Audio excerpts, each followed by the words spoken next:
آج جس شخصیت سے میں آپ لوگوں کی ملاقات کروانے جا رہی ہوں وہ بہت قداور شخصیت ہیں، میری منٹور ہیں، میری استاد ہیں. جتنا بھی میں نے سیکھا ان سے سیکھا کس طرح سنبھل کے بولنا ہے، تمیز تہذیب سے بولنا ہے، الفاظ کے چناؤ کیا ہوں گے، یہ سب کچھ ہمیں سکھایا اس قداور شخصیت نے. ریڈیو پاکستان کا ایک بہت بڑا نام ربیہ اکرم. تو سب سے پہلے ہم ویلکم کریں گے، اور ماشاءاللہ ان کی بہت لمبا جرنی ہے ریڈیو پاکستان کے لیے. جو انہوں نے خدمات دی ہیں وہ بہت زیادہ، یعنی میں 2-3 جملوں میں اس کو کور نہیں کر سکتی جو خدمات ان کی ریڈیو پاکستان کے لیے ہیں.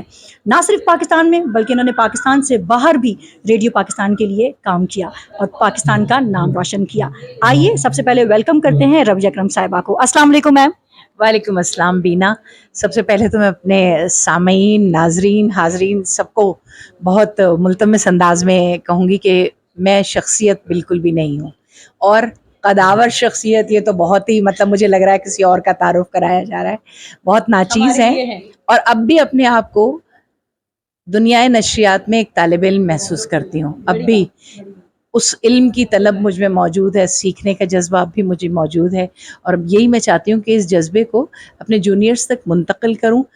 اس کو اگر آپ یہ نام دے دیتے ہیں کہ اساتذہ میں ہمارا شمار ہے تو کہیں بھی نہیں ہے، بس ہم خود سیکھنے کے ربیہ اکرم صاحبہ، آپ نے جو ہے ایز اے ڈپٹی کنٹرولر کے جو ہے جب آپ ریٹائر ہو رہی تھی تو ماشاءاللہ آپ ڈپٹی کنٹرولر کے طور پہ خدمات انجام دے رہی تھی ریڈیو پاکستان میں. تو تھوڑا سا اس کے بارے میں بھی ہمارے ویورز کو بتائیے. اصل میں بھی نا ڈپٹی کنٹرولر تو ایک پوسٹ ہے، سمجھ لو. ہم اندر سے ذات کے پروڈیوسرز ہیں، ٹھیک ہے. پوسٹ وہ ہوتی ہے، ڈیزگنیشن ہوتی ہے جس کے تحت ہمارے کام چل رہے ہوتے ہیں سرکاری دفاتر میں. تو بحیثیت پروڈیوسر آغاز کیا، اور میں آخری دم تک اپنے آپ کو بہت فخریہ کہتی تھی کہ میں اس پروگرام کی پروڈیوسر ہوں. کیونکہ اگر ریڈیو میں کوئی بہت اہم پوسٹ ہے، کوئی بہت اہم درجہ ہے، وہ پروڈیوسر کا ہے. وہ نکھارتا ہے، وہ سنوارتا ہے، وہ اپنے ٹیلنٹ کو سامنے لاتا ہے، اور پھر وہ ٹیلنٹ آج بینا خان کی شکل میں موجود ہو کے ایک انٹرویور کی حیثیت کے فرائض انجام دے رہا ہوتا ہے. تو بس یہ سلسلہ چراغ سے چراغ جلنا چاہیے، اور میری یہی خواہش رہی، کوشش رہی کہ اگر ریڈیو کی جاب میں نے کی ہے تو اس کو میں جاب سمجھ کے نہ کروں. ایک پیشن تھا جس کے تحت میں آئی. اس سے بہت پہلے میں نے پبلک سروس کمیشن ٹاپ کر کے اور لیکچرشپ کی آفر چھوڑ کے ریڈیو پاکستان میں ایز پروڈیوسر جوائن کیا. تو وہ اپنے ہی شوق کی تسکین کے لیے، کیونکہ اندر ایک موجود فنکار تھا جس کو تھپک تھپک کے سلاتی تھی لیکن وہ پھر اٹھ جاتا تھا. تو یہ جذبہ برقرار رہا اب تک ہے. اچھا ربیہ اکرم صاحبہ، آپ نے وائس اوور بھی کیا، وائس آف امریکہ، وہ بھی کیا آپ نے، وائس آف امریکہ. اس کے بارے میں بھی ہمارے ویورز کو تھوڑی سی ڈیٹیل بتائیں کہ کس طرح آپ نے پاکستان سے باہر بھی پاکستان کا نام روشن کیا. جی بالکل، وائس اوورز بھی کیے ہیں فیلڈ میں، ہاں بہت وہ والے کام بھی کیے ہیں. لیکن وائس آف امریکہ میں میری تعیناتی پاکستان ریڈیو کی جانب سے، یعنی Pakistan broadcasting corporation, radio Pakistan جسے کہتے ہیں، اس کی جانب سے تعیناتی ہوئی میرے ٹیسٹ اور انٹرویو کی بنیاد پر. جو جیسی پرفارمنس اس ٹیسٹ میں رہی، ترجمہ اس ٹیسٹ میں اور اداریہ لکھنا ہوتا ہے. تو میں بالکل کوئی ہوپ فل نہیں تھی. جب میرا ٹیسٹ ہوا میرا سانس بھی بہت بھول رہا تھا کیونکہ اس وقت میں فیملی وے میں تھی. تو میں نے کہا میں تو بالکل ناکام ہو جاؤں گی. جب وہاں سے امریکہ سے میرے پاس کال آئی کہ you are selected and somebody is coming to interview you، تو آئی واز جسٹ میں کیسے سلیکٹ ہو گئی. خیر انہوں نے انٹرویو کیا تو انہوں نے کہا آپ کا ٹرانسلیشن ہم دیکھ کے بہت متاثر ہے، دیٹ واز 100%، اور آپ کی آواز، آپ کا انداز، آپ کا لب و لہجہ. خیر یہ بتائیے آپ کو ڈرائیونگ آتی ہے؟ میں نے کہا نہیں. کمپیوٹر آتا ہے؟ نو. Even then I was selected on the basis of my test and interview. تو بس انہوں نے کہا کہ نہیں اب آپ جوائن کریں. اس کے بعد میں نے کمپیوٹرز کے وہ جو بنیادی کورسز ہوتے تھے ڈاز وغیرہ کے وہ کیے. اور پھر جب میں وائس آف امریکہ گئی تو میں وہ پہلی تھی جس نے ڈیجیٹل ایڈیٹنگ شروع کی. یعنی وہاں پہ ظاہر 70s کی عمروں میں لوگ کام کر رہے تھے. تو میں تو اس وقت لیٹ 30s میں تھی جب میں وہاں گئی. تو they use to treat me as a teenager. Rabia ہمیں بتاؤ، ربیہ ہمیں سکھاؤ. تو میں اتنی ایک شرمسار ہوتی تھی کہ یہ اتنے بزرگ یہاں پہ سب موجود ہیں اور یہ مجھ سے سیکھنے کے لیے کہہ رہے ہیں.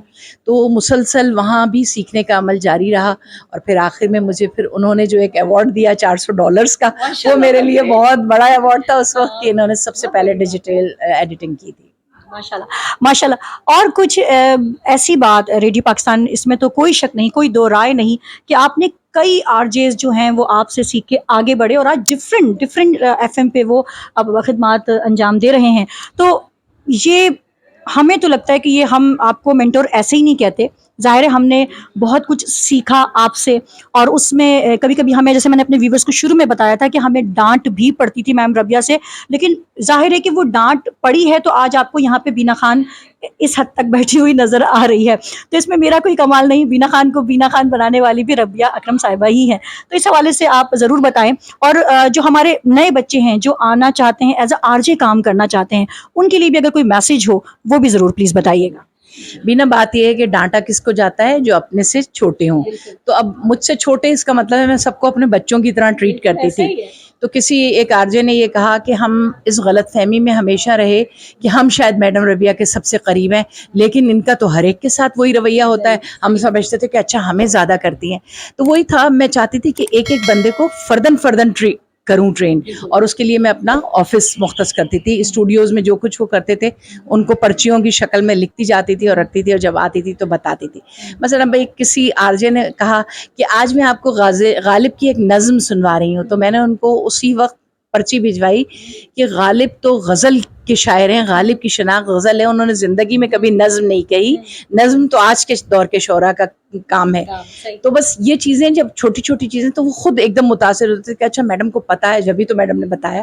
تو یہ ہے. اب نئے آر جے اس کے لیے میں تو سچی بات ہے بینا یہی کہتی ہوں کہ یہ نہ کریں کہ جی ہم تو یہاں بل جمع کرانے آئے تھے نیشنل بینک میں، تو بس ہم نے سوچا آڈیشن بھی دے دیں. نہیں، سیکھیں، سنیں. جس ریڈیو پہ آپ جانا چاہ رہے ہیں اس ریڈیو کو سنیں، جس ٹیلی ویژن پہ آپ جانا چاہ رہے ہیں اس کو دیکھیں، وہاں کی اقدار کو دیکھیے کیا وہاں ہو رہا ہے، تب جا کے آپ کامیاب ہوں گے، ورنہ پھر آئیں بائیں شائیں کر کے ریجیکٹ. اچھا ربیہ اکرم صاحبہ، آپ نے ماشاءاللہ اتنے سارے آر جے ٹرین کیے، بنائے، ریڈیو براڈ کاسٹر بہت سارے ایسے ہیں، بہت بڑے بڑے نام ایسے ہیں جو آپ کے سپرویژن میں آج جو ہے اپنے آپ کو ریڈیو براڈ کاسٹر کہتے ہیں. ان کی ٹریننگ بھی آپ نے کی. آپ ان کچھ آر جیز کا ضرور ذکر کریں جنہوں نے بڑا ٹف ٹائم دیا، یا جو آپ کو بہت، مطلب دونوں طرح کے، جنہوں نے بہت ٹف ٹائم دیا یا جنہوں نے بڑے اچھے بچوں کی طرح سیکھا. بینا بہت سارے آر جے سے اتنے نام ہیں کہ میں لینے بیٹھوں تو شاید گھنٹہ گزر جائے. لیکن یہ ہے کہ بہت اچھے جو آر جیز رہے، جن کو میں کہتی ہوں، جن کو ہمیشہ میں یاد رکھتی ہوں، ان میں ایک نام سر فہرست لڑکوں میں عاصم بشیر تھے. اس کے علاوہ بینش حنیف جو اب خود امریکہ میں ہیں. یہ لوگ بڑے سمجھدار آر جیز تھے، یہ پک اپ بہت فاسٹ کرتے تھے. اچھا ایک اور بہت سمجھدار آر جے تھا یاسر قاضی. لیکن یاسر قاضی کا تھوڑا سا اسٹائل یہ ہوتا تھا کہ ہاں آئی نو ایوری تھنگ، مطلب اس کی وہ مجھے تھوڑا ڈیفیکلٹ لگا. اور لڑکیوں میں ایک شیلا خان ہوتی تھی، وہ ذرا سا ڈیفیکلٹ ہوتی تھی. ان کو کچھ سمجھانے کی کوشش کرتے تھے تو توجہ ان کی نہیں ہوتی تھی. وہ سمجھتی تھی کہ میں شاید کوئی بالکل عقل کل ہوں، اب مجھے کسی چیز کی ضرورت نہیں ہے. تو یہ تھوڑے سے ڈیفیکلٹ لوگ تھے. ادروائز سارے آر جیز بہت عزت پیار، بالکل ایک ان کے ساتھ مدرلی میرا ایٹیٹیوڈ رہتا تھا. تو بہت آج تک ریگارڈ دیتے ہیں. اور اب جب 3 سال ریٹائرمنٹ کو ہو جائیں گے اگست میں، تو میں یہی دیکھتی ہوں کہ روزانہ میرے پاس گڈ مارننگ کے کوئی لاتعداد میسیجز آتے ہیں جن میں 50 سے 60% میرے پرانے آر جیز ہیں. اچھا ربیہ اکرم صاحبہ، ایک اور سوال آپ سے کہ آپ نے ماشاءاللہ اتنے سارے آر جیز کی ٹریننگ کی، ان کو تربیت دی، تو کون سے وہ آر جیز ہیں جو آج بہت کامیاب ہیں اور بہت آگے اپنی زندگی میں بڑھ چکے ہیں، as a radio broadcaster بہت کامیاب ہیں؟ دیکھو اگر پرانے آر جیز میں نام لو تو یہ سارے جو سینئرز ہیں، ریحان اسدی ہوئے، عاصم بشیر ہوئے، ایاز عمر ماشاءاللہ سے اب ہیڈ کر رہے ہیں وہاں پہ ایک اور نجی جو ایف ایم ہے اس پہ ہے. اس کے علاوہ خواتین میں ندا فاطمہ نے بہت گروم کیا، تحریم تھی ہمارے ساتھ، اور وجیہہ سحر تھیں ہمارے ساتھ، عائشہ سحر تھیں. یہ سب لڑکیاں بہت قابل تھیں اور ان کو پک اپ ان کا بہت فاسٹ ہوتا تھا. ایک بار ان کو جب میں بتا دیتی تھی تو پھر یہ اس کو لائن سے ہٹتے نہیں تھی. تو اب لاتعداد نام ہے، کوئی ٹیلی ویژن میں، کوئی کہاں ہے. اطہر رضا اجنبی ہمارے ساتھ رہے، وہ آج اپنے چینل چلا رہے ہیں. اور سہیل خان ہمارے ساتھ آئے، بحیثیت مبصر وہ شرکت کرتے تھے. کرکٹ کا ان کو شوق تھا، لیکن جب ان کو آر جے کی حیثیت سے بٹھایا تو سہیل نے اپنا ایک نام منوایا. Danish Naeem Abbasi, very good R J. بہت لوگ تھے، میں کسی کے نام بھول رہی ہوں تو پلیز معاف کر دیجیے گا، عمر کا تقاضا بھی اور وقت کی کمی بھی. نہیں ماشاءاللہ ربیہ اکرم صاحبہ ایک ایسی پرسنالٹی ہے، میں کہتی ہوں کہ ایور گرین پرسنالٹی ہے. اور ماشاءاللہ جب ہم اچھے کہتے ہیں نا کہ دنیا کو جب ہم اچھا سرو کرتے ہیں تو ان ریٹرن ہمیں اچھا ہی واپس پلٹ کے آتا ہے. تو ربیہ اکرم صاحبہ کو دیکھ کر یہ جو لائن ہے جس نے بھی کہی ہے بہت خوبصورت، بہت دلکش، اور بالکل اس پہ یقین آنے لگتا ہے مجھے. اور ماشاءاللہ آج بھی میم ربیہ اکرم ہمارے ساتھ ہیں، الحمدللہ الحمدللہ. اور ہم آج بھی ان سے بہت کچھ سیکھ رہے ہیں اور انشاءاللہ آگے بھی سیکھیں گے. ہماری ڈھیر ساری دعائیں ربیہ اکرم صاحبہ آپ کے لیے. تھینک یو سو مچ کہ آپ نے اپنا قیمتی وقت ہمیں دیا. آپ کا بہت شکریہ بینا کہ آپ نے اب بھی اس قابل سمجھا کہ کچھ بات ہو سکتی ہے، کیونکہ ہم سچی بات ہے مائکروفون والے لوگ ہیں.